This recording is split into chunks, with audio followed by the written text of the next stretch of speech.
ఎవరన్నారు? రవియే. అంటే పైసలు లేవు కదా మరి టికెట్లు బుక్ చేయడానికి వాటికి అంటే క్రెడిట్ కార్డు మీదనే బుక్ చేసి కదా అంటే క్యాబ్లకే వదిలిపోయినాయి 5,000 4,000 వెళ్ళిపోతే ఆడ అని చెప్పిన. అయితే సరే నేను నంబర్ చూసి ఇస్తాలే, ఇంకోటి నేనే కాల్ చేద్దాం అనుకున్నాను, సాయంత్రం చేద్దాం అనుకున్నాను, నీ నంబర్ గుర్తు చేసాడు వెళ్ళంగానే చెప్పమని. అదే ఏఆర్ ఇంజనీర్స్ అండ్ కన్సల్టెన్సీ అది ఏమేమి చేయాలో చేసే రిజల్యూషన్ చేసే ప్లస్ బ్యాంక్ అకౌంట్ మెయిన్ అమర్దే ఉండాలి అని చెప్పా. చెప్తే ఏదానికైనా మరి అమ్మ సంతకం కావాలి కదా అంటే ఎందుకు మీకు అలవాటే కదా మీరు చేస్తారంటే కదా సంతకాలు అని చెప్పిన. చెప్తే ప్రాబ్లం అవుతుంది అది అని అంటే ఏం పర్వాలేదు సైన్ పెట్టేమన్నాడు అమర్ అని అంటే లేదు నేను కొరియర్ చేస్తా వాళ్ళకి అని అన్నాడు. అయితే నేను అన్నాడు రాజస్థాన్ ప్రెషర్ ఉంది రమ్మంటే వస్తలేడు, రాజాని పంపిస్తా అంటే ఒప్పుకోవట్లేదు అంటే రాజాని ఎందుకు పంపేది అంటున్నాడు అంటే కారణం లేదా చెప్పినా మేము లాస్ట్ టైం ఆర్గ్యూ చేయొద్దు అంటే పిచ్చోళ్ళ చేస్తుంటే ప్రతి ఒక్కటి. సరే నీ ఇప్పుడు నువ్వు చెప్పేసినాక నేను ఏం లాభం చెప్పి నీకు చెప్పినా చెప్పేది విను ఫస్ట్. సరే ఒక్క నిమిషం ఆగు, నేను ఏమైనా కూర వేసుకుంటాను. కూర అంటే కారం వేసుకుంటాను.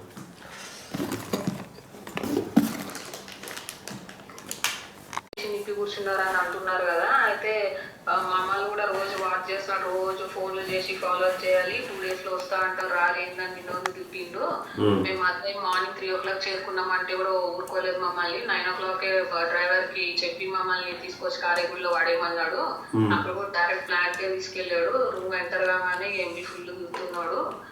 నేను కూడా అన్నాను ఇట్లా హెల్త్ అంతా పోయింది, ఇన్ని రోజుల నుంచి ఇక్కడే ఉన్నాడు, ఫ్యామిలీ లేదు ఏం లేదు, వర్క్ అనే ఉన్నాడు అని అన్నాను. అంటే లేదు 2 days లో చేస్తా అంటాడు, 3 days అంటాడు, అక్కడ పోతాడు ఇక్కడ పోతాడు తిరుగుతున్నాడు అంటే ఏడ తిరుగుతున్నాడు వర్కే చేస్తున్నాడు కదా అని చెప్పినా నేను కూడా. అప్పుడు కొంచెం నార్మల్ గా మాట్లాడి అమ్మ కూడా సీరియస్ అయ్యి సరే నేను 3 days లో డిఫరెన్షియల్ గేర్ బాక్స్ పెట్టి ఏదో ఒకటి నేను మొత్తం అది మిషన్ వైండ్ అప్ చేసేస్తాను, నేను నాతో కూడా అయితలేదు కదా అని అన్నాడు.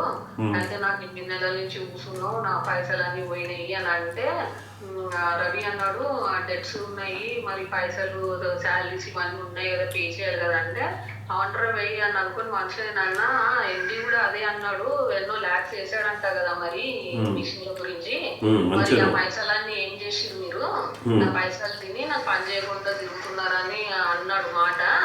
అయితే నేను కూడా అన్నాను మాకు కూడా ఒక ఖర్చు అనే కదా సార్, మరి 8 నెలల నుంచి కూర్చొని నేను చూడు ఎట్లా తయారయ్యాడు, ఫ్యామిలీ లేదు ఏం లేదు మిషన్ అనేసి వస్తున్నాడు అని చెప్పినా నేను కూడా అని అన్నా. కోపం వచ్చింది. పైసలు అంటూ అప్పులు నువ్వు తీర్చాలంట, నేను ఉచ్చాడేమో ఇట్లా మాట్లాడు ఖాళీ అని చెప్పిన. మరి లక్షలేమో వేసిందంట కదా మరి అంటే సౌండ్ లేదు.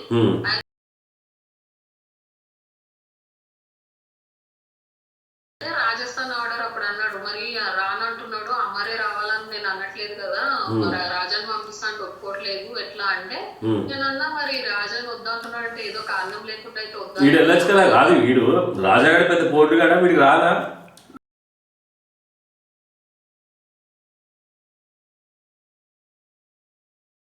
వీడు నేను అట్లా అడిగితే బాగుండదు. అదే నేను చెప్తున్నాను. అయితే మేము లాస్ట్ టైం వెళ్ళినప్పుడు బిహేవియర్ కూడా బాగాలేకుండే కదా, కారణం లేకుండా వద్దన్నాడు కదా అని అన్నాను నేను. అన్నాక వినోద్ కూడా వేస్ట్ గా ఉన్నాడు, మెటీరియల్ గురించి నీకు వాట్సాప్ చేయమంటే ఆంజనేయునికి వాట్సాప్ చేసిండు, గ్రూప్ లో పెట్టమంటే పెట్టలేదు, చక్కగా డేటా మెయింటెనెన్స్ ఉండదు ఏముండదు, ఒక పని చేసుకో తిరుగుతా ఉంటాడు. నేనే చూసినా నేను అన్న కామన్ సెన్స్ కదా వినోద్, నువ్వు రవి పెట్టాలి కానీ ఆంజనేయులు ఏం తెలుసు స్పిన్నింగ్ గురించి, ఆంజనేయులకు వచ్చా పాడా అని చెప్పి నేను తిట్టినా వినోద్ ని. ఏం చేయడు అసలు, లోపలికి వెళ్ళి డేటా రాసుకురమ్మంటే ఒకటి రాసుకొస్తాడు, కోయంబత్తూరులో కూడా అట్లా చేసిండు, ఒకటి చేయమంటే ఒకటి చేసుకొచ్చి ఫుడ్ తిట్లు తింటాడు, ఏందో వేస్ట్ ఉన్నాడు ఆ వినోద్ తో కూడా ఏం కాదు అసలు, ఎందుకుంటున్నాడో ఏమో అర్థమైతలేదు ఆ వినోద్ కూడా, ఈ అమర్ కూడా ఎందుకు వచ్చుకున్నాడు ఆ వినోద్ ని, డబల్ టెన్షన్ అదే ఇట్లాని మాకు పడుతున్నాయి, నన్ను ఫుల్ తిట్టిండు, చూసినావా ఇట్లాంటి వాడు పెట్టుకొని నేను ఎట్లా ఏముతున్నా అని నన్ను ఫుల్ తిట్టిండు, వచ్చి మన పైసలు వేస్ట్ చేసిరు, పైసలు లేనప్పుడు వచ్చిరు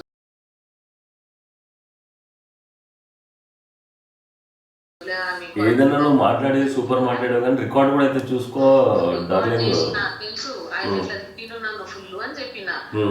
అయితే అన్నాడు ఫ్లో లో వచ్చిన తర్వాత అన్నాడు ఏదైనా R&D చేస్తే కంపెనీ పొజిషన్ మంచిగా ఉన్నప్పుడు చెయ్యాలి, పొజిషన్ బాగాలేనప్పుడు ఎవరైనా R&D చేస్తాడా 8-9 నెలలు కూర్చొని అని అన్నాడు. దీని మీద ఏం ఆన్సర్ ఇచ్చి ఉంటావు ఎప్పుడు నువ్వు? కంపెనీ బాగాలేనప్పుడే కదా పని చేస్తారు, మంచిగా ఉన్నప్పుడు ఎందుకు పని చేస్తారు అని ఇచ్చాడు. కాదు నేనన్నా కొడక 2012 లో వేఫీడర్ల మీదనే కదా మనం బ్రతికినాం అప్పటిదాకా. 2012 లో మరి వేఫీడర్ ఆర్డర్లు లేవు కదా, అప్పుడు కంపెనీ పొజిషన్ ఇంకా చెత్తగా ఉండింది కదా. మరి అమర్ అనేటోడు అప్పుడు వెళ్ళి రింగ్ స్పిన్నింగ్ మీద R&D చెయ్యకపోతే నువ్వు ల్యాండ్ కొనేటోడువా, ఇన్ని కొనేటోడువా? 3-4 years హ్యాపీగా బ్రతికేటోళ్ళా మీరు అన్న. ఏం చెప్పిన సౌండ్ లేదు కొడుకుకి.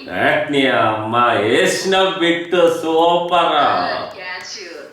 అయితే అంటే నాకు కాలేదా మరి సంవత్సరం కూర్చున్నాడు. ఎప్పుడంటే 8 నెలలు, అప్పుడైతే సంవత్సరం కూర్చున్నాడు ఒక్కడే ఆడ కూర్చొని రింగ్ స్పిన్నింగ్ చేసింది కాబట్టే కదా 4-5 సంవత్సరాలు తిని మంచిగా అన్ని కొనుక్కున్నారు.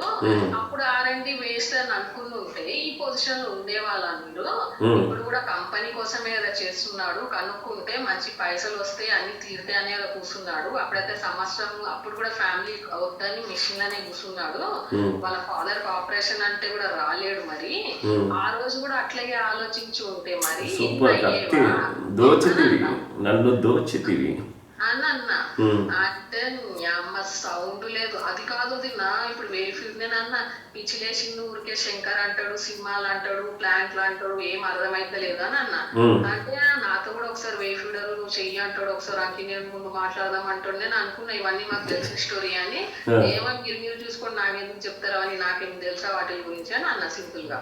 తర్వాత వేస్తాం కదా తర్వాత ఏయటం కాదు లొల్లి మొత్తం. నీ అమ్మ ఎట్లా తీసుకెళ్తాడో చూస్తా సాలేగాడు కంపెనీని అంటే ఇక అట్లా అని నేనే ఇక ఎక్స్టెండ్ చేస్తున్నాడు అన్న. ఈ ఇల్లు పంచాయతీ ఒకటి అవుతుంది, మా తమ్ముడు వచ్చి ఇట్లా మా నాన్న రాసి ఇచ్చేస్తారా అని అన్నాడు. నేను ఖాళీ చేయనని కూర్చున్నా.